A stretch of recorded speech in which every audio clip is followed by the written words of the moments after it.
নমস্কাৰ Assamese education YouTube চেনেলটোলৈ আপোনালোক সকলোকে স্বাগতম জনাইছোঁ। এইটো এডভাৰটাইজমেণ্ট আহিছে সৈনিক স্কুলৰ ফালৰ পৰা আহিছে। সৈনিক স্কুল গোৱালপাৰা ৰিক্ৰুটমেণ্ট হয়। ইয়াতে 3টা ৱাৰ্ড বয় ভেকেঞ্চি মুকলি হৈছে আৰু এইকেইটা পষ্টৰ বাবে আপোনালোকে আবেদন কৰিব পাৰিব। 12 তাৰিখলৈকে দিছে, 12 মাৰ্চ 2024লৈকে আছে। আপোনালোকে সোনকালে আবেদন কৰি ল'ব। আৰু এইকেইটা পষ্ট কণ্ট্ৰেকচুৱেল বেচিছত হয়।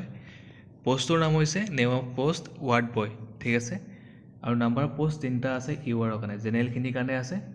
দৰমহা 14,000 টকাকৈ পাব পাৰ মান্থ, প্ৰত্যেক মাহে 14,000 টকাকৈ পাব। এজ লিমিটটো দিছে 18 বছৰৰ পৰা 50 বছৰলৈকে আবেদন কৰিব পাৰিব, ঠিক আছে। এছেঞ্চিয়েল কোৱালিফিকেশ্যন শিক্ষাগত অৰ্হতা লাগিব 10+2, হায়াৰ ছেকেণ্ডেৰী পাছ কৰা হ'ব লাগিব, 12 পাছ কৰা হ'ব লাগিব, 10+2 পাছ। আৰু ইয়াতে উল্লেখ কৰা আছে যে ability to speak and understand Assamese, Hindi আৰু ইংলিছ। আছামিজ, হিন্দী আৰু ইংলিছ ক'ব জানিব লাগিব, ঠিক আছে। ক'ব বুজিব জানিব লাগিব। প্ৰিফাৰেঞ্চ দিব গ্ৰেজুৱেট ডিগ্ৰী যদি থাকে তেতিয়াও প্ৰিফাৰেঞ্চ দিব আপোনালোকৰ। Diploma in nursing, similar work experience যদি থাকে আপোনালোকক বেছি প্ৰিফাৰেঞ্চ দিব, ঠিক আছে।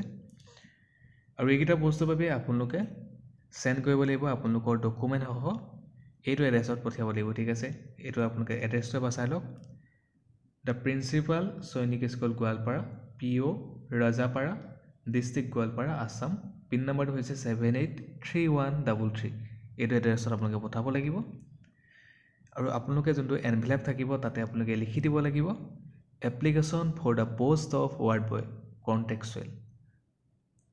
এইটো গোটেইখিনি দি থোৱা আছে। আপোনালোকে ইয়াতে দেখা পাইছে আপোনালোকৰ প্ৰেছক্ৰাইব ফৰ্মেট এটা দি থোৱা আছে। আপোনালোকে সেই ফৰ্মেটটোত ফিল আপ কৰিব। আপোনালোকৰ লগতে যোনবিলাক email ID, phone number, photo চটো গোটেইখিনি, মাৰ্কশ্বিট গোটেইখিনি পঠাই দিব। এটা ডিমাণ্ড ড্ৰাফ্ট কৰিব লাগিব 500 টকাৰ নন ৰিফাণ্ডেবল।